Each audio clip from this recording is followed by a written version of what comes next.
నగరంలో జాతీయ వైద్యుల దినోత్సవాన్ని పురస్కరించుకొని కట్ట Rampur Kakatiya smart kids school విద్యార్థులు మెడికోవర్ ఆసుపత్రి వైద్యులను సత్కరించారు.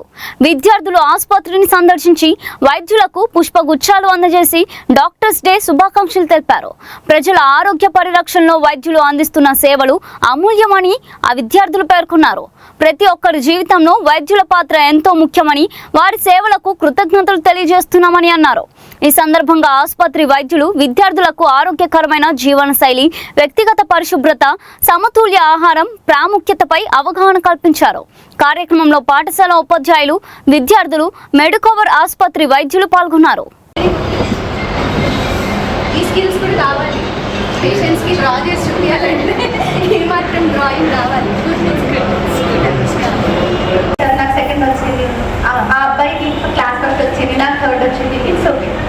You should be happy with what you have. అది ఫస్ట్ మనం నేర్చుకోవాలి. ఎవ్రీ టైం ఫస్ట్ ర్యాంక్ మనకి రాకపోవచ్చు, ఎవ్రీ టైం మనం అనుకున్న మార్క్స్ మనకి రాకపోవచ్చు, బట్ పాస్ అవ్వడం ఇంపార్టెంట్. మా బాబు ఉన్నాడు, హీస్ జస్ట్ 7 years. స్పెల్ బిల్లో ఏంటని 64 వచ్చాయని అడిగాను. వాడు హ్యాండ్ వాష్ చేసుకుంటాడు ఫుడ్ తిని. వాడు ఏం ఆన్సర్ చేశాడు, మమ్మీ ఆకు నేను హ్యాండ్ వాష్ చేసుకుంటున్నా అన్నాడు. సరే అని 2 minutes అక్కడికి నిల్చున్నా.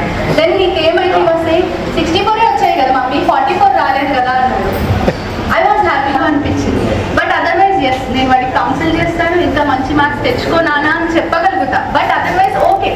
బట్ ఏడుస్తూ అయితే కూర్చోవట్లేదు కదా, మార్క్స్ తక్కువ వచ్చాయని. వాడికి అన్న ఆన్సర్స్ కూడా తెలుసు. నేను ఆ క్వశ్చన్ కూడా ఎందుకు చేశానంటే ఆన్సర్స్ అన్ని చెప్తున్నాడు, ఎగ్జామ్లో మిస్టేక్స్ చేస్తున్నాడు. So I know the reason. Okay చలో, we need to be happy with what we have.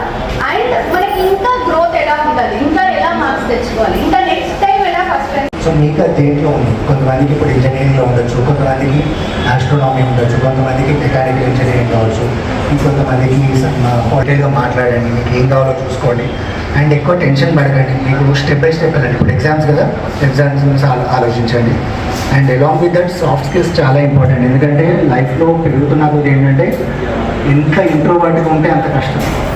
అంటే ఇప్పుడు నేను చిన్నప్పుడు కొంచెం ఎక్స్ట్రోవర్ట్ అంటే ఎక్కువగా మాట్లాడలేదు ఇంటర్లో అప్పుడు కానీ, బట్ ఇప్పుడు అర్థమవుతా ఉంది.